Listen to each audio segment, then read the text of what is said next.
कांग्रेस के अंदर ऐसी क्या क्या चीजें जिसकी वजह से पार्टी टूटती जा रही है? कांग्रेस जो डूबती जा रही है, सबसे ऊपर का नेतृत्व कानों के कच्चे हैं। मैं साफ स्पष्ट शब्दों में कहूं कि नरेंद्र मोदी के मुकाबले में राहुल गांधी कहीं नहीं टिकते। अब जब इतने अच्छे वोट से ललित नागर जी जीते तो फिर 2019 में ऐसी क्या कमी रहेगी कि फिर से हार का सामना करना पड़ा? विपक्ष के एमएलए को कोई भी सत्ता रही हो, चाहे मैं कांग्रेस में रहा था, कांग्रेस का चीफ मिनिस्टर रहे हूं, या बीजेपी के चीफ मिनिस्टर या लोकदल के चीफ मिनिस्टर, विपक्ष के एमएलए के कोई काम नहीं करते।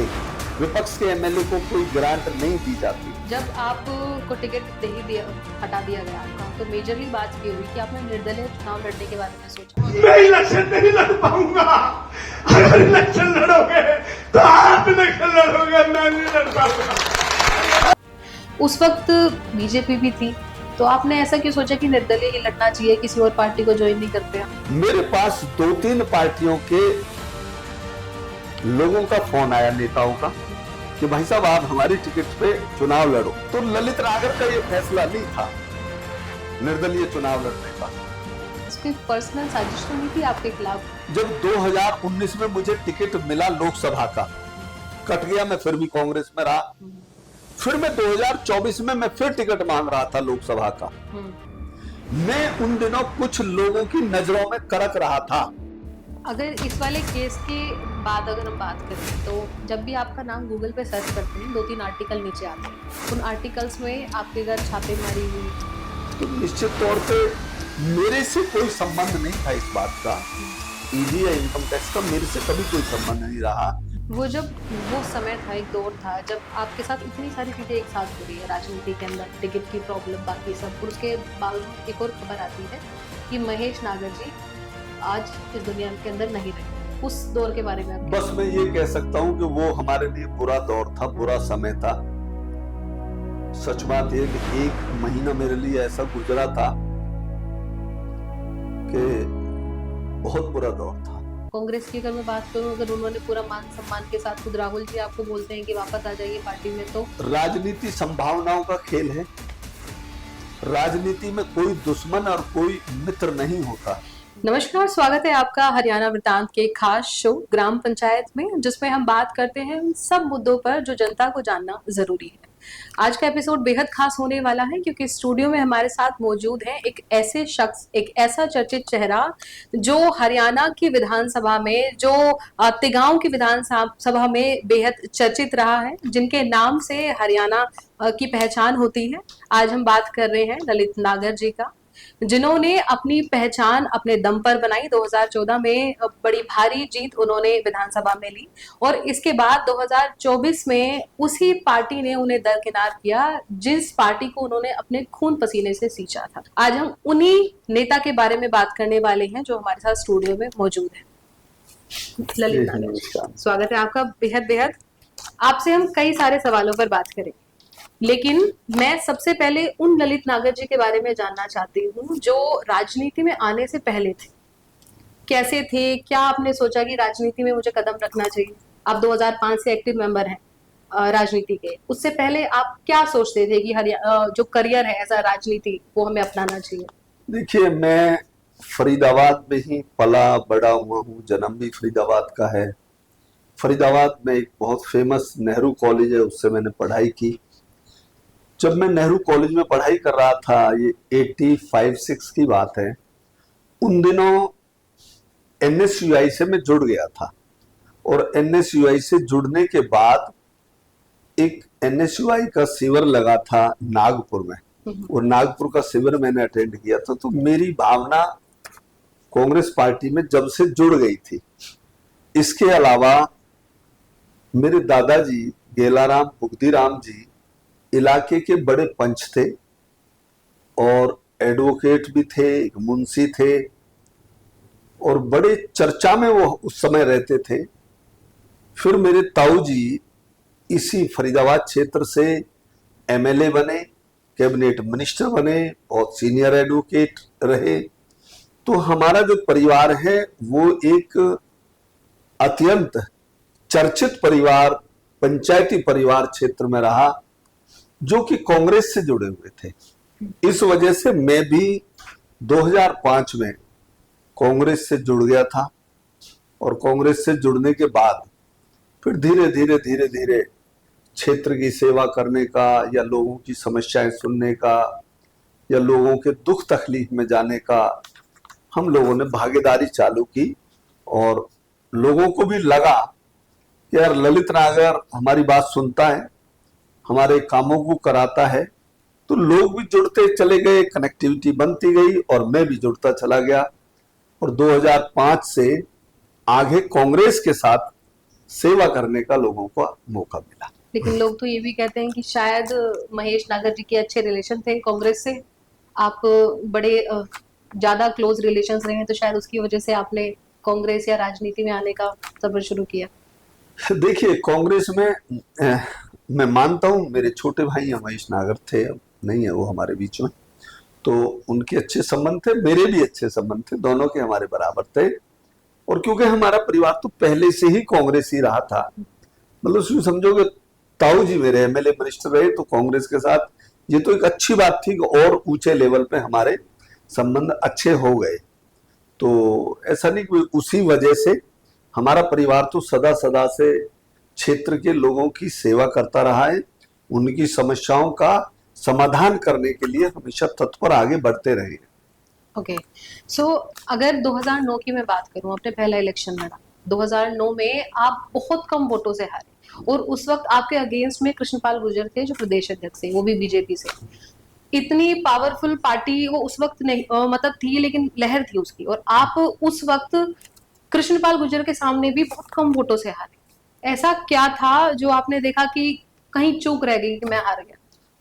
देखिए, आपने बड़ा अच्छा प्रश्न मेरे से किया है। कोई चूक नहीं रही उस चुनाव के अंदर। 2009 में मैंने बहुत मेहनत कर रखी थी, गांव के हर आदमी से, बच्चे से लेके बड़े बूढ़े तक, औरतों तक, बहन भाइयों से, सबसे मैं जुड़ा हुआ था पर्सनली। जब चुनाव आया 2009 अक्टूबर में, बड़ी एक ऐसी स्थिति बन गई कि एक तरफ तो जनता का प्रिय उभरता हुआ चेहरा ललित नागर कांग्रेस से आ गए, दूसरी तरफ भारतीय जनता पार्टी के प्रदेश के अध्यक्ष, चाहे मेरे विरोधी रहे लेकिन वो उस समय स्टैब्लिश लीडर, आमने सामने हो गए।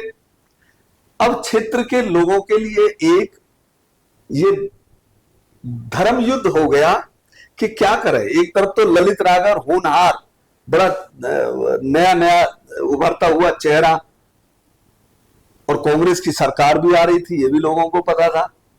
और एक तरफ बीजेपी के कृष्णपाल गुर्जर, हमारे समाज में वो प्रतिष्ठित आदमी हैं, उस समय भी थे, एक तरफ वो।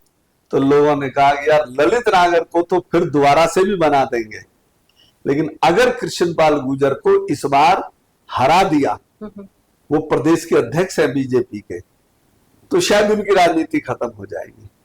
तो लोगों ने कहा भाई नहीं, हम इस बार तो कृष्णपाल गुर्जर को बना देते हैं, भले उनकी सरकार नहीं आ रही, ललित नागर को अगली बार बना देंगे।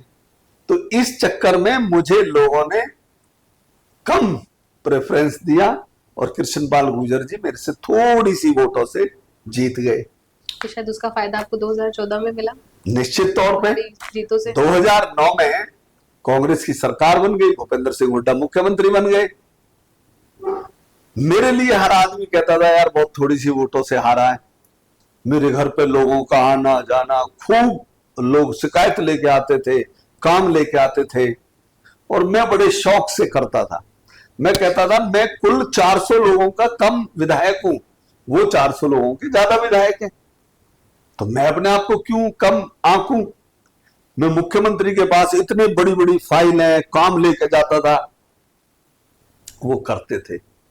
और उसका नतीजा ये हुआ कि क्षेत्र की जनता को ये लगा कि ललित नागर रियली में हमारा सच्चा हमदर्द है, हमारा भाई है, हमारी समस्याओं को ऊपर ले जाता है। हारा हुआ भी, हमने हरा दिया ललित नागर को, लेकिन फिर भी वो काम करता है। उस समय आप यकीन करेंगे, हमारे क्षेत्र में, खासकर हमारे नहर पार जो ग्रेटर फरीदाबाद के क्षेत्र में, Haryana urban development authority Hooda एक बार कर रहा था जमीन रोडों के लिए, प्लॉटिंग करने के लिए, तो बड़ा कम मुआवजा दे रहे थे, वो 16 लाख रुपए एकड़।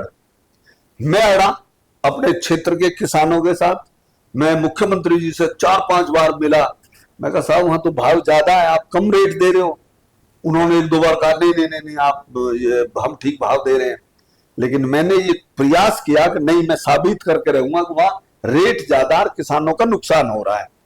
आप यकीन करेंगे, मैंने 16 लाख रुपए एकड़ से सैकड़ों किसान, सैकड़ों लोगों को 42 लाख रुपए एकड़ का मुआवजा उस समय दिलवाया मेरे प्रयास से। लोगों ने कहा यार ये तो बड़ा मेहनती है, आवाज उठाने वाला है। सड़कों के काम, उस समय पानी का काम, हमारे कुछ क्षेत्र में जमुना जी की बाढ़ आ जाती है, कई गांव काट दिए। मैं फरीदाबाद से डीसी को साथ ले गया, एसडीएम को ले गया जमुना जी के किनारे पे, और वहां दिखा के कहा कि अगर यार तो यहाँ ठोकर लगा दें।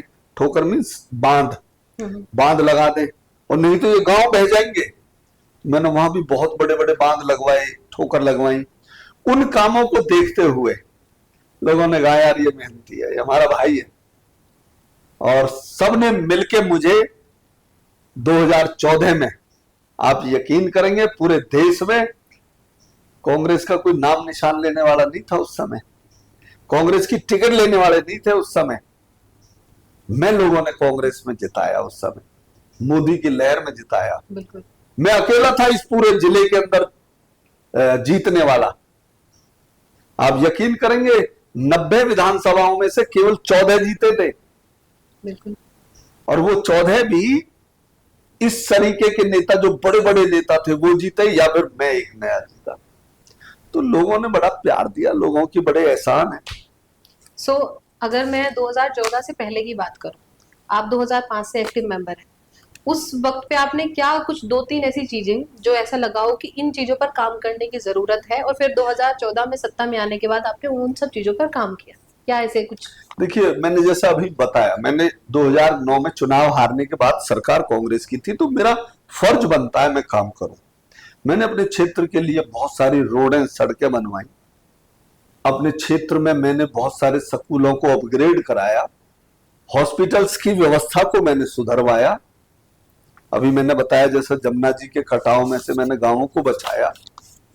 इस तरह से बचा बचा के मैं उसी वजह से 2014 में फिर जीता। तो ये काम मैंने किए। हालांकि कभी काम खत्म नहीं होते, क्षेत्रों के अंदर काम नए नए होते रहते हैं, एरिया डेवलप होते रहते हैं, बसते रहते हैं, आबादियां,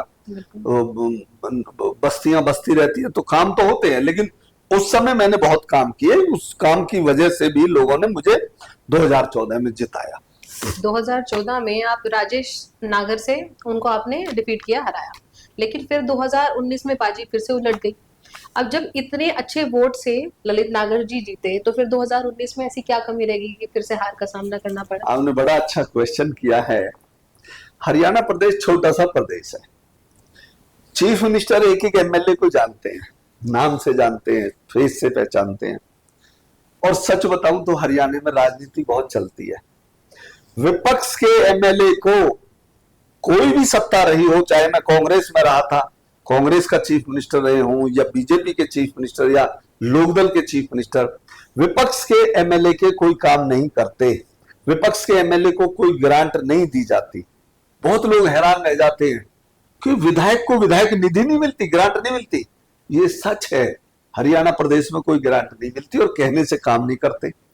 क्योंकि मैं कांग्रेस का एमएलए था, हरियाणा में बीजेपी की सरकार बन गई, तो सच बताऊं तो मेरे कहने से लोग काम नहीं करते थे। लोगों को लगा यार जिस वजह से हमने इनको चुना है, बनाया है, काम तो ये कर नहीं रहे।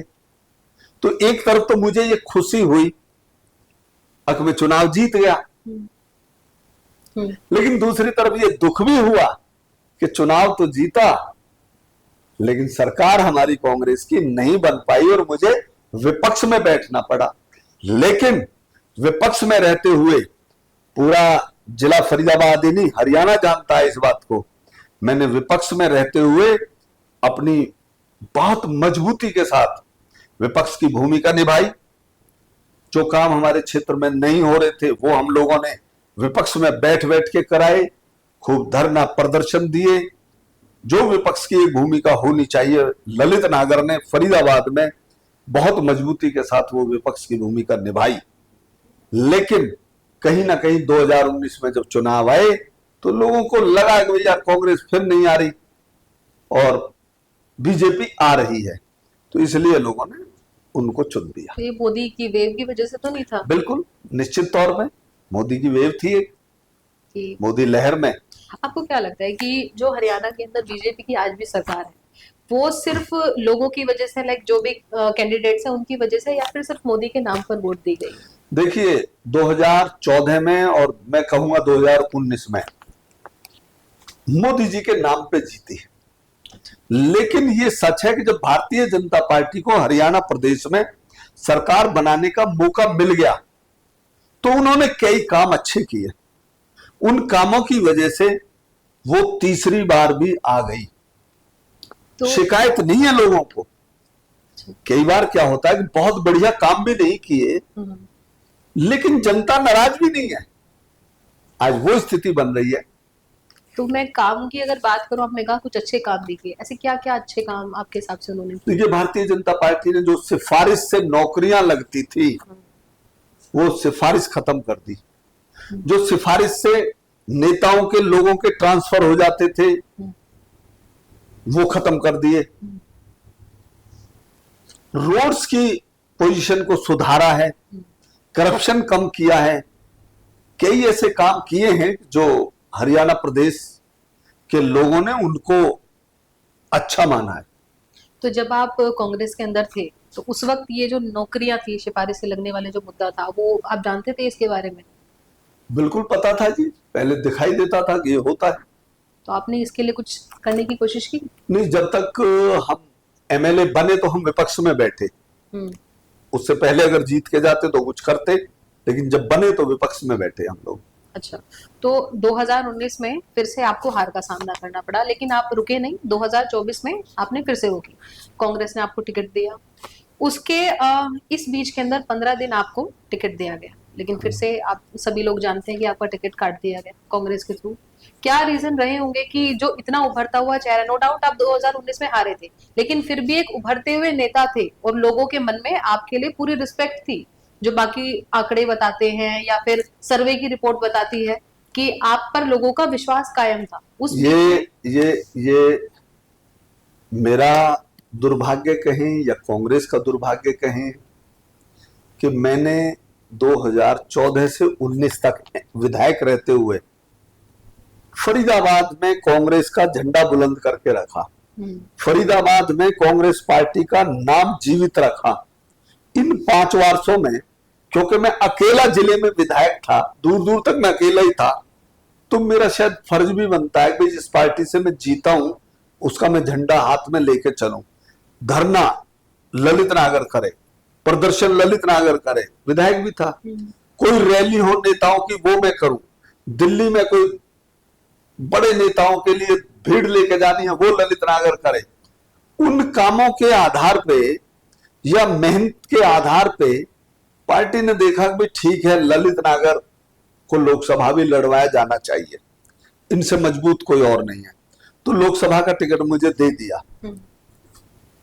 लेकिन दुर्भाग्य ये रहा कि 15 दिन टिकट देने के बाद मैंने सारी मेहनत कर दी, मैंने सब जगह ऑफिस खोल दिए, अच्छा भला मेरा चुनाव चल गया था, जिसे हम कहते चुनाव उठ गया था। फाइट अच्छी थी, कृष्णपाल जी के साथ ही फाइट थी, बहुत बढ़िया मेरा चुनाव चल रहा था।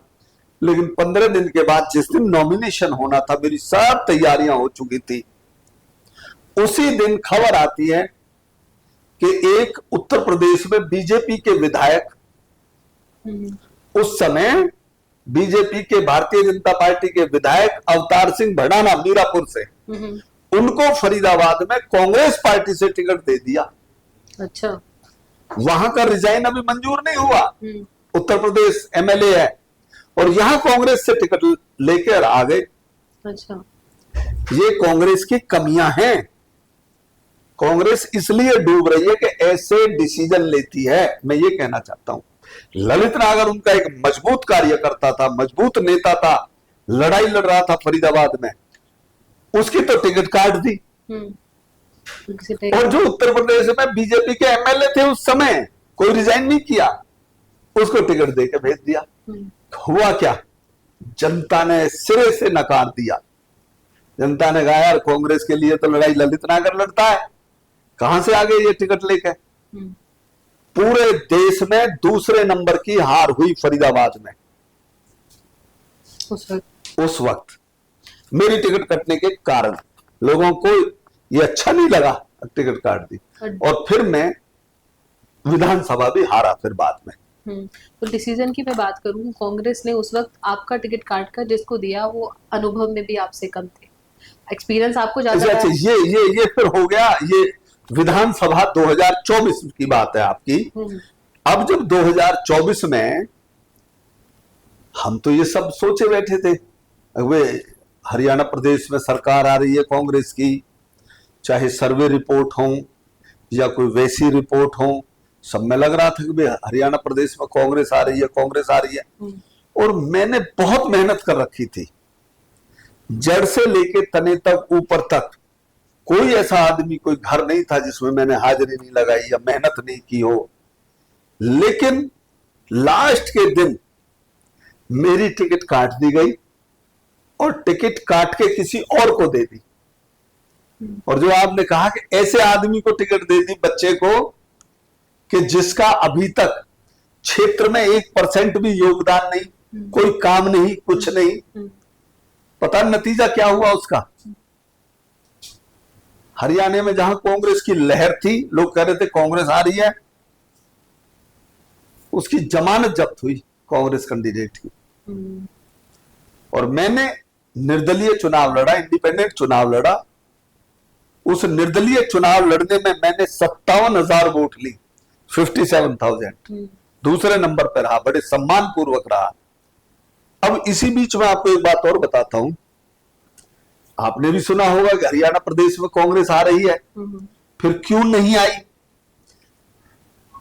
कांग्रेस के बड़े बड़े नेता घमंड में चूर थे, फैसले लेने में उनका घमंड झलक रहा था। ललित नागर जैसे जो सच्चा कार्यकर्ता, मेहनती, फरीदाबाद में जो कांग्रेस को चला रहा था पिछले 20 वर्ष से, उसकी आप टिकट काट रहे हैं।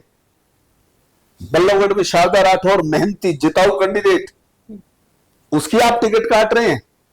तो नतीजा क्या हुआ? ललित नागर की टिकट कटते ही पूरे गुजरों में, पूरे क्षेत्र में ये रोष पैदा हो गया कि कांग्रेस ने ये बहुत गलत काम किया है, बहुत गलत काम किया है। उधर शारदा राठौर की टिकट कटते ही राजपूतों में, ठाकुरों में ये हो गया कि यार बहुत गलत काम किया। शारदा राठौर ने मेहनत कर रखी थी, टिकट काट दिया। उसका नतीजा ये हुआ कि जहां फरीदाबाद में 5 विधानसभा सीटें हैं, सरकारी आंकड़े, सीआईडी बता रही थी, टीवी पत्रकार बता रहे थे कि 5 की 5 कांग्रेस जीत रही है, कांग्रेस जीत रही है 5 की 5। लेकिन हम दोनों की टिकट काटते ही, ललित नागर की और शारदा राठौर की, 5 की 5 सीटें हारे, बुरी तरह से हारे, जमानत जब्त हुई। ये हालत हुई फिर कांग्रेस की। और वैसे तो आप पे पूरा विश्वास था ही, क्योंकि आप काम भी अच्छा कर रहे थे, लोगों का विश्वास था आपके ऊपर। एक ऐसे नेता को टिकट दे देना जिसका एक्सपीरियंस भी कम है, और जो डेटा बताते हैं वो ये बताते हैं कि उनकी अच्छी जान पहचान थी, कुछ सिफारिश की वजह से आपका टिकट काट के उनको दिया गया। तो ये मान सकते हैं कि कांग्रेस में अच्छे आदमी या लोगों के अलावा उन जो सिफारिश है उनके बारे में ज्यादा ध्यान दिया जाता है। तनुश्री जी, आज कुछ तो शायद परमात्मा की कांग्रेस के ऊपर कृपा ऐसी आप पूरे देश में देख रहे हैं, लेकिन कुछ कांग्रेस के जो सीनियर लीडर्स हैं उन्होंने भी कांग्रेस की ये दुर्दिशा कर रखी है, खूब पता होते हुए कि ये कैंडिडेट जिताऊ है, इसकी जमानत होगी, जमानत जब्त होगी, फिर भी जमानत जब्त वालों को दे रहे हैं। कहीं तो पैसे लिए जाते हैं, कहीं अपने संबंध कायम रखने के लिए टिकट दे देते हैं। तो जो मेरी टिकट काटी गई और मेरे बदले में दूसरे नए खिलाड़ी को दी गई, केवल ये पैसे का व्यापार था, पैसा चला वहां पे।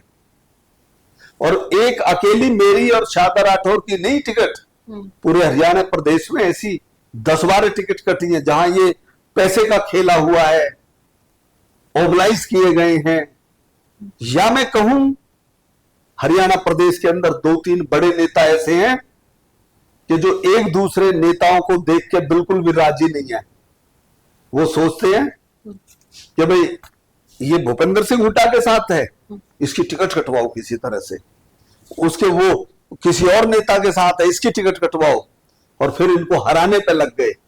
और अंत नतीजा क्या हुआ कि जहां 55 और 60 सीटें जीत रहे थे, आगे ना 37-38 पे सारा भ्रम निकल गया कांग्रेस का और कांग्रेस के बड़े नेताओं का जो घमंड में चूर थे। ठीक है, तो जब आपको टिकट दे ही दिया, हटा दिया गया आपका, तो मेजरली बात ये हुई कि आपने निर्दलीय चुनाव लड़ने के बारे में सोचा। उस वक्त बीजेपी भी थी, तो आपने ऐसा क्यों सोचा कि निर्दलीय ही लड़ना चाहिए, किसी और पार्टी को ज्वाइन नहीं करते हैं? देखिए, जिस दिन मेरा टिकट कटा, 2-3 बजे मेरा टिकट काटा गया, दूसरे ही दिन नॉमिनेशन भरना था, लास्ट डेट था। मेरे पास 2-3 पार्टियों के लोगों का फोन आया, नेताओं का, कि भाई साहब आप हमारी टिकट पे चुनाव लड़ो। लेकिन मुझे लगा कि ये निर्णय मैंने जनता जनार्दन के ऊपर छोड़ दिया। अपने लोगों को मैंने कहा कि जैसा आप फैसला करेंगे वो मैं करने को तैयार हूं। तो ललित नागर का ये फैसला नहीं था निर्दलीय चुनाव लड़ने का, ये तो हमारे तिगांव विधानसभा क्षेत्र की जनता का फैसला था कि भाई आप चुनाव लड़ो, निर्दलीय लड़ो, आप नेता हो। पार्टियां कभी किसी को नहीं जिताती, आदमी का अपना भी वजूद होता है, पार्टी का 20-25% सहयोग होता है। तो मेरे क्षेत्र की जनताओं ने एक महापंचायत की उसी दिन सुबह 9 बजे, और उन्होंने डिसीजन लिया कि आप निर्दलीय चुनाव लड़ो। बहुत बढ़िया, मेरा क्षेत्र के लोगों ने साथ दिया। मैं दूसरे नंबर पे रहा, 57,000 वोट मुझे मिले और कांग्रेस की जमानत जब्त हो गई। तो ये क्षेत्र की जनता का निर्णय था। निर्दलीय लड़ते हुए भी आप दूसरे नंबर पे थे। अब आपको क्या लगता है, अगर कांग्रेस ने टिकट दिया होता तो ऑफ कोर्स आज वो, या तो आप निश्चित तौर पे आप लगा लो, जितनी वोट मुझे मिली है वो लगा लो, जो कांग्रेस के कैंडिडेट को मिली वो जोड़ दो, प्लस में मेरे जैसा निशान, जैसे मेरा खजूर के पेड़ का निशान था, किसी और कैंडिडेट को गन्ने का निशान दे दिया। अब वो गन्ने का निशान और खजूर का निशान एक जैसे लगते थे, वो 8,000 वोट वो ले गया। अगर इन वोटों को जोड़ दे तो मैं तो बहुत वोटों से जीतता। अच्छा, तो ये कह सकते हैं कि मैं तो ये दुर्भाग्य रहा, और मैं कहूंगा ये ललित नागर का दुर्भाग्य नहीं, कांग्रेस का दुर्भाग्य रहा है। मैं ये कह सकता हूं, एक हमारे देसी कहावत है कि ललित नागर की तो कांग्रेस वालों ने एक आंख फोड़ी टिकट काट के, लेकिन कांग्रेस की तो दोनों आंखें फूट गई। हरियाणा प्रदेश में आती आती सरकार हम लोगों के टिकट काटने की वजह से नहीं आई उनकी। आज जरूर वो पछता रहे होंगे कि हमसे गलती हुई है, हमने ऐसे मजबूत साथियों के टिकट काटे, आज उस वजह से सत्ता से वो बाहर है। इसकी पर्सनल साजिश तो नहीं थी आपके खिलाफ, की कोई पर्सनल ग्रजेस हो कि आपके टिकट काट दिया गया, या सिर्फ ये सिर्फ आपने बिल्कुल बहुत अच्छी बात कही है और मेरे दिल से छूती हुई बात कही है। जब 2019 में मुझे टिकट मिला लोकसभा का, कट गया, मैं फिर भी कांग्रेस में रहा। फिर मैं 2024 में मैं फिर टिकट मांग रहा था लोकसभा का। मैं उन दिनों कुछ लोगों की नजरों में करक रहा था, यार ये लोकसभा का टिकट क्यों मांग रहा है। हमारे फरीदाबाद के वो नेता जो ये नहीं चाहते थे कि मैं लोकसभा का टिकट मांगूं या मैं फरीदाबाद में कांग्रेस के नेतृत्व में कामयाब हूं, इसलिए कुछ नेताओं को ये बर्दाश्त नहीं था कि ललित नागर का ऊपर उठना। उन नेताओं ने, हालांकि 2024 में जब लोकसभा के चुनाव हुए अप्रैल में, तो सच बात यह कि मुझे टिकट नहीं मिला था, जिसको भी टिकट मिला मैंने उनकी भरपूर मदद की, मैंने उनके लिए खूब मीटिंग की, मेरी सारी टीम ने उनके लिए खूब मेहनत करी और वोट दिलवाए, अच्छे वोट दिलवाए तिगांव क्षेत्र से। लेकिन फिर भी उन लोगों ने दिल्ली में जा जाके मेरे खिलाफ कांग्रेस के नेताओं को भड़काया कि मुझे टिकट वोट नहीं दिलवाए, उसने मेरी मदद नहीं करी, मुझे वोट नहीं दिलवाए, मेरी मदद नहीं करी। उनके कहने के बावजूद दिल्ली में कुछ नेताओं ने इस बात का फायदा उठा लिया और वो ललित नागर का टिकट काटने में कामयाब हो गए। अगर किसी नेता के नाम का बात करें, अगर आप नाम बताना चाहें तो दर्शक। महेंद्र प्रताप है। महेंद्र प्रताप, उसके बेटे ये कतई नहीं चाहते कि जिला फरीदाबाद में कोई गुर्जर नेता और उभरे। वो एक ऐसे नेता है कि जो या तो खुद बने या उनके बेटे बने, बस ये चाहते हैं वो। जैसे ललित नागर है, अपने दम पे कामयाब हो गया, नगेंद्र भडाना अपने दम पे कामयाब हो गया, और कई नेता हैं जो अपने दम पे कामयाब हो गए। उनको इस बात की जलन होती है कि ये कैसे कामयाब हो गए। महेंद्र प्रताप ने, बूढ़ा आदमी, दिल्ली में जा जाकर दुनिया भर से रोता था, ललित नागर ने मेरी मदद नहीं करी, ललित नागर ने मुझे हरा दिया। लिख लिख के दे के आया, 20 जगह लिख लिख के दे के आया कि ललित नागर ने मेरी मदद नहीं करी। ये नतीजा हुआ कि महेंद्र प्रताप ने और दीपक बाबरिया ने मिलके, दोनों ने राहुल गांधी के कान भरे कि इन्होंने बीजेपी की मदद करी है, हमारी मदद नहीं करी। इस वजह से इन्होंने मेरी टिकट कटवाई, सोच के कि इसकी टिकट ही कट जाएगी तो ये आगे नहीं उभर पाएगा, हमारे आगे कभी नहीं आएगा। लेकिन परमात्मा ऐसा न्यायकारी है कि मेरी तो टिकट कटी, मैं तो नहीं जीत पाया, लेकिन वो और उसके बेटे 4 बार लगातार चुनाव हार रहे और आगे भी हारेंगे। उनकी अगर यही नीति रही, वो आगे भी हारेंगे। तो वो एक ऐसा षड्यंत्र था मेरे खिलाफ जो अंदर ही अंदर ये करके आए थे। अच्छा, तो राहुल गांधी की अगर बात करिए, आपने नाम भी लिया, राहुल गांधी या प्रियंका गांधी से आपकी बात हुई थी इस बारे में कि डायरेक्ट अगर कभी बात हुई होगी? इतना समय नहीं मिला और बाद में कोई बात नहीं हुई, लेकिन आज उनको एहसास जरूर हो रहा है कि हमने अपने आदमियों के टिकट काटे, और टिकट काटने के कारण आज हरियाणा प्रदेश में सत्ता में नहीं आए। ललित नागर और शारदा राठौर को फरीदाबाद में टिकट दी होती, मैं चैलेंज से कहता हूं 4 से 5 जीतते।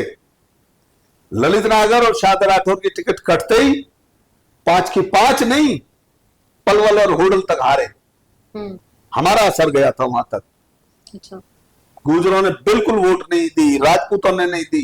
कांग्रेस के कार्यकर्ता इस बात से नाराज हुए कि यार, जो कांग्रेस का झंडा बुलंद करके चल रहा है, मेहनत कर रहा है, खर्चा कर रहा है, उनकी तुम टिकट काटोगे तो ये कैसे कामयाब होगी। सुबड़ा सा।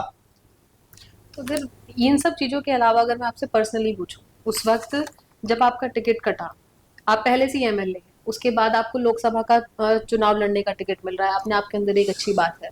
उस वक्त ये सारी चीजें एकदम से हो जाना, आप पहले से प्लानिंग कर रहे हैं, 15 दिन के बाद आप पता चलता है कि आप लड़ ही नहीं रहे हैं चुनाव, तो उस वक्त पर्सनली अगर मैं बोलूं तो आघात लगा, क्योंकि आपकी कुछ वीडियोस भी वायरल होती है। उस आघात को तो मैं सहन कर गया था। लोकसभा का टिकट कटा, उस आघात को तो मैं सहन कर गया था, लेकिन दूसरी बार जब विधानसभा का टिकट काटा, बहुत मेहनत करने के बावजूद, तो फिर जनता ने कहा कि नहीं भाई, अब सहन नहीं करेंगे, अब हमारी कांग्रेस कुछ नहीं लगती, निर्दलीय लड़ो। तब हम निर्दलीय लड़े। मतलब ये वाली बात थोड़ी सोचने वाली है कि आपके अच्छे खासे रिश्ते बताए जाते हैं, रॉबर्ट वाड्रा के साथ महेश जी के बहुत अच्छे रिश्ते बताए जाते हैं, और उसके बावजूद भी बिना किसी बातचीत के एकदम से पूरी सिस्टम ही उल्टा हो जाना, उस वक्त क्या सोचा होगा कि भाई किसी के लिए कितना ही कर लो, कुछ फायदा नहीं है, अगर पर्सनली बोला जाए तो? मेरे केस में क्या हुआ कि मैंने जो अभी थोड़ी देर पहले बताई, जो लोकसभा के कैंडिडेट थे, उन्होंने दीपक बाबरिया के का सहारा लेकर ऊपर लोगों के कान भरे जबरदस्त, और वो बूढ़ा आदमी, लोगों ने सोचा यार ये सच बोल रहा होगा। तो मेरे केस में उन्होंने एक षड्यंत्र रचा था, अब इसकी टिकट किसी तरह से कटवाई जाए। उस षड्यंत्र में पैसे का भी लेन देन हुआ था। टिकट कटवाने में पहली बार ऐसा हुआ है। टिकट लेने के लिए तो लोग पैसे दे देते हैं, टिकट कटवाने के लिए भी पैसे दिए गए, केवल ललित नागर को घर बैठा दें। लेकिन मैं कहना चाहता हूं, ललित नागर को घर बैठाने वाले वो लोग नहीं है। भगवान बिठा दे तो बिठा दे, पर उनको जरूर बिठा दिया घर। अगर इस वाले केस के बाद अगर हम बात करें, तो जब भी आपका नाम गूगल पे सर्च करते हैं, 2-3 आर्टिकल नीचे आते हैं, उन आर्टिकल्स में आपके घर छापेमारी हुई, ये सब वाली न्यूज बड़ी आती है। 3 बार आपके घर में छापेमारी हुई ईडी की, तो वो वाला दौर कैसा था? आप बताते हैं, जवाब आपने दिया, कई बार बयान आए कि 4 दिन उन्होंने बैठा के रखा बिना किसी प्रॉब्लम्स के, तो क्या था वो एग्जैक्ट, क्या कारण था? देखिए, मेरे छोटे भाई महेश नागर जी, उनके साथ रियल एस्टेट का काम करते थे। रॉबर्ट वाड्रा की। कहीं ना कहीं उनका नाम कई चीजों में आ गया। उससे रिलेटेड हमारे घर पे, क्योंकि हम एक सामूहिक परिवार है हमारा, सारे भाई हम एक ही बिल्डिंग में रहते हैं, तो निश्चित तौर पे मेरे से कोई संबंध नहीं था इस बात का। ईडी या इनकम टैक्स का मेरे से कभी कोई संबंध नहीं रहा, ना ही मेरे पर कोई केस है। छोटे भाई महेश के नाम पे आते थे, तो उस बिल्डिंग में हम रह रहे, तो सर्च भी सारे घर की हुई, नाम भी भाई पॉलिटिकल आदमी मैं हूं तो मेरा ही जुड़ा, तो इसलिए वो सर्च हुई। और वो हमारा कोई लेवल या हमारा कोई ऐसा नहीं था, वो केवल उनके नाम के आधार पे हमारे यहाँ रेड पड़ी। एक बार, लेकिन कुछ नहीं मिला, कोई ऐसा नहीं मिला, कुछ भी नहीं मिला। मतलब हाँ, एक बार नहीं, 2-3 बार पड़ी। 3 बार, हाँ 3 बार सेम ही कारण था कि सेम ही था, कुछ भी नहीं, कुछ मिलने वाला भी नहीं था, कुछ नहीं था। शायद मैं यूं कहूं ये पॉलिटिकल बातें थी, बड़े बड़े लेवल की बातें थी। जब ये छापेमारी वाला इंसिडेंस हुआ था, आपने कई बार बताया भी है कि बीजेपी का यही धंधा है कि वो ईडी को छापेमारी पड़वाती है, तो उस वक्त आपने बीजेपी के खिलाफ बोला था, तो आपको क्या लगता है कि वो साजिश का पार्ट था या फिर? देखिए, उसमें जिसकी सरकार होती है उसी के लिए बोला जाता है, अगर किसी और पार्टी की सरकार होती तो उसी के लिए कहा जाता है। जबकि इस षड्यंत्र में और भी कई लोग थे, हमारी पार्टी के लोग थे इस षड्यंत्र में। अच्छा, हाँ, तो बहुत सारी बातें हैं। तो ये उस वक्त आपको पता चला कि हमारी पार्टी के कुछ लोग हैं साजिश में, या फिर थे बिल्कुल थे। नाम अगर किसी का नहीं, अब छोड़ो, वो बात गई, निकल गई। अच्छा, ठीक है, तो ये साजिश का पार्ट हम मान लें कि आपके घर में जबरदस्ती करवाई गई। ठीक है, अगर महेश नागर जी की हम बात करें, हाल फिलहाल में कल परसों की न्यूज है कि ईडी ने जो चार्जशीट फाइल की है वो रॉबर्ट वाड्रा की प्रॉपर्टीज के खिलाफ की है। ठीक है, उस चीजों से रिलेटेड महेश नागर जी का भी नाम आता था सामने। जब उनके ऊपर केस फाइल हुआ था, तो क्या आपको इन सब के बारे में पता था कि ऐसा कुछ हो रहा है? सच्चाई थी, झूठ था, क्या था वो? देखिए, ये तो एक तो जहां तक अभी आपने कहा कि भाई उनके ऊपर अभी अभी आरोप पत्र चार्जशीट किया गया है, तो उनमें हमारे भाई महेश नागर जी का कोई लेना देना नहीं है। और वैसे भी महेश नागर जी इस दुनिया में अब नहीं रहे, मेरे छोटे भाई। लेकिन उन केसों में उनसे रिलेटेड कुछ भी नहीं है। हमारे छोटे भाई का भी उनमें कहीं कोई नाम नहीं है, हमारा भी कोई नाम नहीं है। और मैं समझता हूं कानून अपना काम कर रहा है। अगर कोई दोषी होगा तो कानून अपना काम करेगा, और निश्चित तौर पर अगर कोई दोषी नहीं है तो जबरदस्ती किसी को दोष अर्पण करना नहीं हो सकता, दोषी नहीं बनाया जा सकता। कानून अपना काम कर रहा है, देखो क्या नतीजे आते हैं, रिजल्ट आते हैं। वो समय था, एक दौर था जब आपके साथ इतनी सारी चीजें एक साथ हो रही है राजनीति के अंदर, टिकट की प्रॉब्लम, बाकी सब, और उसके बावजूद एक और खबर आती है कि महेश नागर जी आज इस दुनिया के अंदर नहीं रहे, स्वर्गीय हो गए, क्योंकि उनको कैंसर की प्रॉब्लम थी। तो मैं अगर उस वाले फेज की बात करूं आपसे, तो आपको कैसा लगा कि इतनी सारी प्रॉब्लम्स, फिर उसके बावजूद एकदम से ऐसी न्यूज आ जाना जो घर में पूरा झकझोर दे एक आदमी को? उस दौर के बारे में बस मैं ये कह सकता हूं कि वो हमारे लिए बुरा दौर था, बुरा समय था। सच बात यह कि 1 महीना मेरे लिए ऐसा गुजरा था कि बहुत बुरा दौर था। महेश भाई को डिक्लेयर हो गया कैंसर, टिकट कट गई, चुनाव लड़ रहे हैं, मेरा पैर यहां से फ्रैक्चर हो गया था, बहुत बुरा दौर था। पर सब निकल गया, कोई बात नहीं। जब अच्छा समय नहीं रहा तो बुरा भी नहीं रहता, और बुरा भी सदा नहीं रहता। लेकिन उस समय में हमारी पार्टी कांग्रेस के लोगों ने हमारी कोई मदद नहीं करी। जो हमें उम्मीद थी, कोई खड़ा नहीं हुआ। और ना ही छापेमारी के वक्त भी कभी कोई कांग्रेस का नेता कोई हमारे साथ खड़ा नहीं रहा। जिनके लिए मैंने सब कुछ किया, कोई नहीं आया। उस वक्त किसी से भी बात नहीं हुई, किसी ने भी आपका साथ नहीं दिया? किसी ने साथ नहीं दिया। खैर, वो दौर था जिसके बारे में अब निकल चुका है, आप बता रहे हैं। अगर हम आज के पर्सपेक्टिव से बात करें ललित नागर जी, तो अब आगे का क्या प्लान है? आप क्या सोच रहे हैं कि निर्दलीय लड़ेंगे या फिर? देखिए, क्योंकि मैंने पहले भी कहा कि हमारा परिवार राजनीतिक परिवार रहा है, राजनीतिक से भी ज्यादा सामाजिकता लोगों के साथ हमारी ज्यादा जुड़ी हुई है। मेरे दादा के टाइम से, मेरे ताऊजी के टाइम से, मेरी माँ ने स्वयं चुनाव लड़े हैं और माँ मेरी सामाजिक रही है, पिता रहे हैं। तो हम लोगों से दूर नहीं हो, चाहे हम हारे तो भी हम जनता के बीच में रहेंगे और लोगों की समस्याओं को सुनते रहेंगे, चाहे हम चुनाव जीते तो भी लोगों के बीच में रहेंगे और लोगों की समस्याओं को सुनते रहेंगे। वो तो हमारा एक अटूट रिश्ता बन गया लोगों के साथ। लोग इस बात को सोचते ही नहीं कि ललित नागर अभी हारा बैठा है, इसे काम बताएं नहीं बताएं। अभी भी मैं आपके पास बैठा हूं और फोन पे काम आ रहे हैं कि भाई साहब ये करा दो, कहते हैं हम कहां जाएं। मैं भी समझता हूं उनकी बात। अब के मैंने 57,000 वोट लिए तो इसका मतलब 57,000 परिवार मेरे साथ जुड़े हुए हैं। पिछली बार मुझे 68,000 वोट मिले, पिछली बार। उससे पिछली बार मुझे 56,000 वोट मिले। तो वोट तो मुझे बहुत मिलते हैं, परिवार मेरे साथ जुड़े हुए हैं, तो ये मेरे दुख सुख के साथी हैं। मैं इनको नहीं छोड़ सकता, ये मुझे नहीं छोड़ सकते। अभी आपने पूछा कि भविष्य में क्या करेंगे।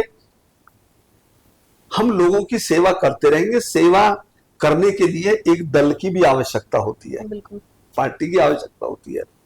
अभी निकट भविष्य में कोई चुनाव नहीं है, चुनाव अभी 4-4.5 साल बाद है, लेकिन क्योंकि लोगों के काम वाम भी कराने होते हैं, तो जो पार्टी हमें महत्व देगी, जो पार्टी हमारी कदर करेगी, जो हमारे लोगों की कदर करेगी, या जो लोग हमारे लिए फैसला करेंगे, हम उस दल के साथ जाएंगे। फिर चाहे बीजेपी हो, चाहे वो कोई सी भी पार्टी हो। कांग्रेस की अगर मैं बात करूं, अगर उन्होंने पूरा मान सम्मान के साथ खुद राहुल जी आपको बोलते हैं कि वापस आ जाइए पार्टी में, तो आप वापस जा सकते हैं? देखिए, राजनीति संभावनाओं का खेल है। राजनीति में कोई दुश्मन और कोई मित्र नहीं होता। अभी जैसे मैंने कहा कि भाई कोई जो सम्मान देगा और जो हमें लगेगा कि हमारी विचारधारा के अनुरूप है, तो हम उनके साथ खड़े हो जाएंगे। वो हमें सम्मान देंगे, हम उनके साथ फिर जुट जाएंगे। हमारा क्या है, हम नेता नहीं, हम तो एक वर्कर की तरह मेहनती लोग हैं। हम सुबह से रात तक गांवों में घूमते हैं, सुबह से रात तक कॉलोनियों में, कच्ची गलियों में घूमते रहते हैं, लोगों की समस्याएं सुनते हुए। तो जहां हमें ये लगेगा कि यार ये हमारे लोगों के काम करेंगे, या ये हमें महत्व दे रहे हैं, भाव दे रहे हैं, उनके साथ हम लग के लोगों की सेवा, वो चाहे कोई सा भी दल हो। लेकिन फिर भी अगर मान लीजिए कांग्रेस में आपको पूरी इज्जत मान सम्मान के साथ वापस बुलाया जाता है, तो फिर से ये विश्वास करना कि एक बार टिकट देके अब विश्वास करना बहुत मुश्किल है। एक बार नहीं, 2 बार हो चुका। एक बार लोकसभा का टिकट काटा और एक बार विधानसभा का टिकट काटा। तो एक बार नहीं, 2 बार हुआ है। कहते हैं ना, एक ही बार गलती हो जाए, 2 बार नहीं होनी चाहिए, 3 बार नहीं। फिर भी भविष्य में क्या लिखा है कुछ नहीं कहा जा सकता। उड़ती खबर थी कि आप आने वाले समय में बीजेपी के साथ हो सकते हैं, तो इसमें कितनी सच्चाई है? देखिए, जैसे मैंने अभी कहा कि हम राजनीतिक लोग हैं, किसी भी दल का हमें साथ तो चाहिए, और उस दल का साथ के लिए क्षेत्र के लोगों से भी चर्चा करनी बहुत जरूरी होती है। फिर कहता हूं 57,000 परिवार, अब के 68,000 पिछली बार, वो क्या चाहते हैं, वो लोग मुझे कहां देखना चाहते हैं, वो जैसा कहेंगे मुझे उनकी भी बात माननी पड़ेगी। तो मेरा अकेले का कोई निर्णय नहीं हो, सबके साथ मिलके जैसा कहेंगे वो करेंगे। ललित नागर जी को अगर विधायक के तौर पर ना देखकर अगर एक आम जनता के तौर पर देखा जाए, तो आपको क्या लगता है कि कांग्रेस और बीजेपी जो भी हरियाणा के अंदर है, दोनों में क्या अच्छी और क्या बुरी बातें हैं, जो आपको लगता है एक आम जनता के हिसाब से क्या अच्छा किया, क्या बुरा किया? देखिए, कांग्रेस की सरकार जब बन गई थी, जब चौधरी बंसीलाल मुख्यमंत्री बने थे 1966 में, 72 में जब कांग्रेस की सरकार बनी, पूरे हरियाणा प्रदेश में सड़कें नहीं थी गांवों के लिए, बिजली के खंभे और लाइट नहीं थी, लाइन नहीं थी, स्कूल नहीं थे। उस समय काम हुए ही नहीं थे। तो कांग्रेस आई, तो कांग्रेस के समय में चौधरी बंसीलाल जी ने वो काम किए। लोगों को लगा कि भाई कांग्रेस ने बड़े काम किए हैं। दूसरी पार्टी आप भूल गए, मैं याद दिला देता हूं। चौधरी देवीलाल की पार्टी बनी, जिन्होंने किसानों और कमेरे वर्ग के हितों की बड़ी रक्षा की, बड़ी बातें उठाई उन्होंने। अच्छा। तो हरियाणा प्रदेश के लोगों ने उनको भी सत्ता में बिठाया, उन्होंने भी काम किए। तीसरे नंबर पे अभी 2 बार से भारतीय जनता पार्टी की तीसरी बार सरकार बन गई। निश्चित तौर पे ये भी लोगों के अनुरूप कार्य कर रहे हैं, लोग इनसे नाराज नहीं है, कई चीजों में इन्होंने अच्छे काम किए हैं। तो आज हरियाणा प्रदेश की जनता इनसे भी नाराज नहीं है, उम्मीद तो बहुत ज्यादा है। कांग्रेस ने काम किए, वहां भारतीय जनता पार्टी ने भी हरियाणा प्रदेश के लिए काम कर रही है। तो अगर इस बारे में हम बात करें, जैसे आपने ऑब्जर्व किया कांग्रेस को भी और बीजेपी को, कांग्रेस की अगर हम बात करें तो कांग्रेस के अंदर ऐसी क्या क्या चीजें जिसकी वजह से पार्टी टूटती जा रही है? एक तो आपने बताया था कि पैसे का लेन देन भी होता है, कि सही तरीके सबसे बड़ा कांग्रेस जो डूबती जा रही है, सबसे ऊपर का नेतृत्व कानों के कच्चे हैं। जो जमीन से जुड़े हुए लोग ऊपर के नेताओं के साथ रहते थे, बड़े नेताओं के साथ जमीन से जुड़े हुए, वो लोग उन्होंने सब हटा दिए और आज वो सब कंप्यूटराइज्ड काम कर रहे हैं। कंप्यूटराइज्ड काम करने से जनता की आवाज का पता नहीं लग सकता। तो ऊपर का नेतृत्व भी जो काम करना चाहिए, मैं साफ स्पष्ट शब्दों में कहूं कि नरेंद्र मोदी के मुकाबले में राहुल गांधी कहीं नहीं टिकते। भाई लोग तो नेतृत्व को ऊपर वाले नापेंगे, तो उनके नेतृत्व में वो मुकाबले में वो नहीं टिकते। कुछ नीतियां और कानून ऐसे उन्होंने आपस में बना लिए कि जिनकी वजह से कांग्रेस डाउन जा रही है। जैसे मैं आपको एक बताऊं, यूथ कांग्रेस का, युवा कांग्रेस का चुनाव कराना, उस चुनाव कराने से ही बेड़ा गर्क हो रहा है। टोटल नेता, कुछ तो भगवान ने कांग्रेस के बुरे दिन दे रखे हैं, कुछ सारे नेता एक दूसरे की टांग खींचने पे लगे हुए हैं। मेरे सामने हरियाणा प्रदेश के कई नेता इस तरह के, उत्तर प्रदेश के कई नेता हैं कि चाहे या तो हम मुख्यमंत्री बने, नहीं तो सत्ता में नहीं आने चाहिए, ऐसे ऐसे लोग हैं। और यही अगर मैं बोलूं बीजेपी की, तो बीजेपी ने ऐसा क्या क्या किया जिसकी वजह से उसकी दूसरे नंबर पे एक क्वेश्चन और रह गया, मेहनत करके आज की युवा पीढ़ी को भारतीय जनता पार्टी अपने साथ जोड़ गई, कांग्रेस से छिटक गए। ये भी एक बड़ा कारण रहा है, जो कि 65% होते हैं 18 वर्ष से मैं कहूं 35-40 वर्ष तक के। तो ये कई कारण रहे जो कांग्रेस डाउनफॉल हो रहा है। अब क्या कर रहे थे आप? बीजेपी, तो बीजेपी के आपके अकॉर्डिंग क्या क्या स्ट्रेंथ थी? आपने खुद ही अभी इसका जवाब दिया कि इन लोगों ने यूथ को जोड़ा है, इस चक्कर में इनको बहुत फायदा भी मिला है बीजेपी को, और कांग्रेस की यही कमी रही है। देखिए, मैं अपने से देखता हूं कि मैं एक नेता के रूप में काम कर रहा हूं, मेहनत कर रहा हूं। अगर मैं एसी में बैठा रहूंगा रात दिन, तो वो जो क्षेत्र की जनता है, लोग हैं, गरीब जनता है, कमेरा वर्ग है, किसान है, वो किससे अपनी शिकायत करेगा? इसलिए हमें धरातल पर मेहनत करनी चाहिए। आज मैं ये कह सकता हूं कि कांग्रेस धरातल पर मेहनत नहीं करती, केवल ऊपर ऊपर दिखाते हैं, फोटो खिंचाते हैं, अखबारों में खबर दी और बात खत्म। भारतीय जनता पार्टी के 8 से 10 संगठन ऐसे हैं जो धरातल पर काम कर रहे हैं, चाहे वो आरएसएस कह लें, स्वयं सेवक संघ कह लें, और कई इस तरह के हैं कि जो उनके लिए काम कर रहे हैं। लेकिन कांग्रेस में एक सेवा दल कभी होती थी, आज उसके पदाधिकारी भी ढूंढे से नहीं मिलते। युवा कांग्रेस होती थी, पदाधिकारी भी नहीं मिलते। किसान कांग्रेस होती थी, उसके पदाधिकारी नहीं मिलते ढूंढे से। तो कांग्रेस के नेताओं को और कांग्रेस पार्टी को विचार करना पड़ेगा कि हम कहां कमियां कर रहे हैं।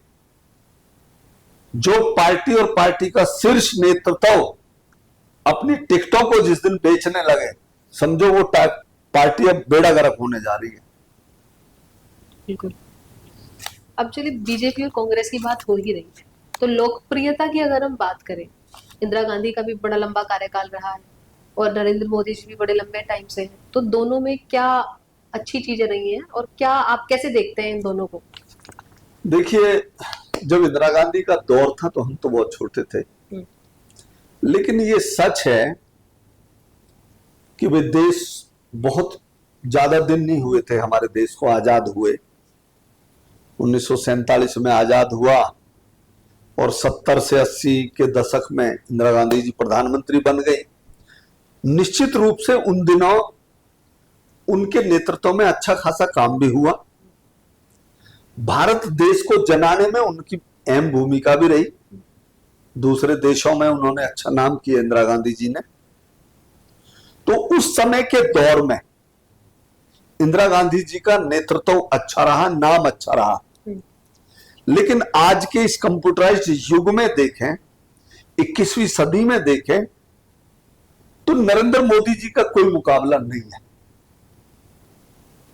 आज जिस हिसाब से चाहे युवा है, महिलाएं हैं, गरीब है, किसान है, सैनिक है, धार्मिक संगठन है, सबको आज नरेंद्र मोदी जी ने अच्छी तरह से उनको संगठित किया हुआ है। और ये मैं ही नहीं कह रहा, देश की जनता भी इस बात को कहती है कि नरेंद्र मोदी जी के नेतृत्व में लोग विश्वास भी करते हैं। चाहे आज वो कोई डिसीजन ले, और वो बाई चांस डिसीजन हो सकता है, सब डिसीजन ठीक नहीं होते, कोई डिसीजन हो सकता है गलत भी हो जाए, लेकिन भारत देश की जनता को आज ये विश्वास है कि अगर नरेंद्र मोदी जी कोई फैसला लेंगे तो आम जनता के लिए वो भलाई की बात साबित होगी।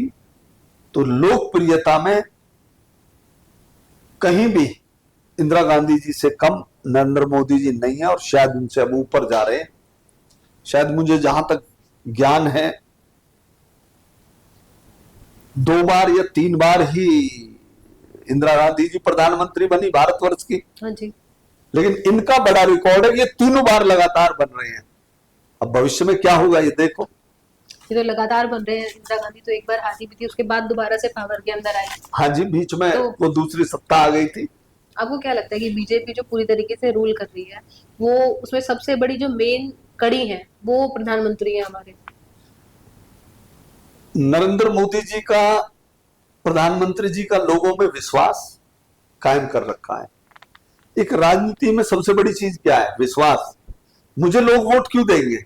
जिस दिन उनको ये विश्वास हो जाए कि ललित नागर हमारा बुरा नहीं करेगा, जो करेंगे वो भला करेंगे, हमारे लिए ये गलत नहीं साबित होंगे।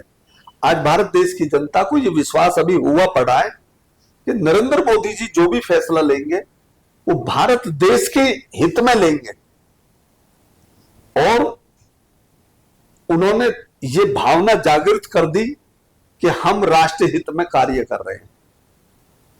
इसलिए देश की जनता आज उनसे अभी कनेक्ट है, जुड़ी हुई है। चलिए, इनके अलावा अगर आपके पर्सनल उस पर आया जाए पर्टिकुलरली, तो अगर आप चुनाव लड़ते हैं आगे वाले टाइम के अंदर, सत्ता के अंदर, राजनीति के अंदर आते हैं, तो आप किन किन जगहों पर, किस किस इंपॉर्टेंट चीजों पर लगता है कि काम करने वाले? देखिए, उम्र तो 58 साल हो गई, राजनीति करते हुए 25 वर्ष हो गए। एक एक इंच का पता है कि कहां लोग क्या चाहते हैं, किसान क्या चाहते हैं ललित नागर जानता है, कमेरा वर्ग मजदूर क्या चाहता है ललित नागर जानता है।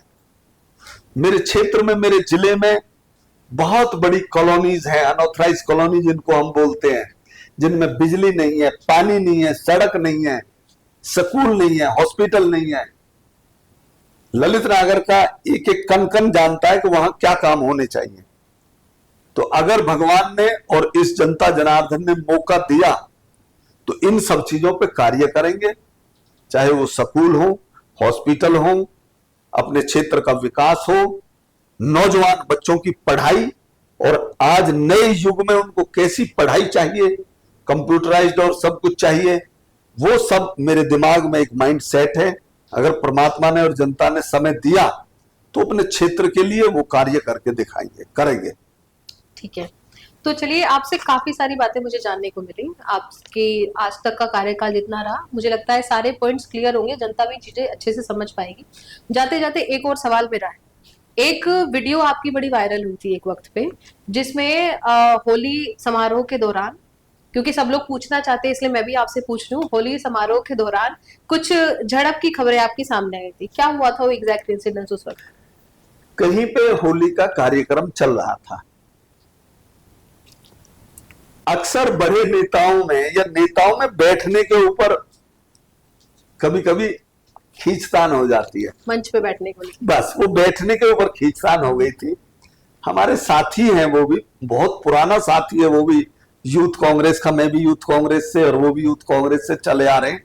बस 2 मिनट आपस में तू मैं हुई, फिर उसके बाद में कुछ नहीं। आज तो बातचीत होती हुई खूब बातचीत होती है, बड़े प्रिय हैं वो हमारे शर्मा जी, बड़े अच्छे लोग हैं, तो कोई ऐसी बात नहीं है। ये जिंदगी का पार्ट है, राजनीति का हिस्सा है। अगर मैं हमारे 4 भाई हैं, परिवार के चचेरे भाई 14-15 हैं, उनमें भी कभी कभी हो जाती है, बच्चों में भी हो जाती है, तो ये कोई बड़ी बात नहीं है। लेकिन हमारी कोई जातीय दुश्मनी अब ऐसी नहीं।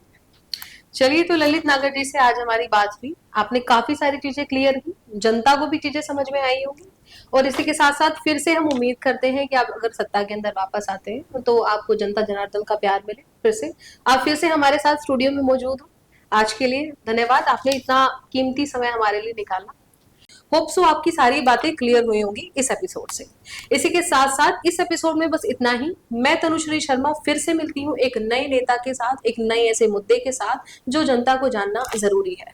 हमारे साथ स्टूडियो में मौजूद थे ललित नागर जी, जो पूर्व विधायक थे। मैं थी आपके साथ तनु शर्मा और आप देख रहे थे हरियाणा वृत्तांत। नमस्कार।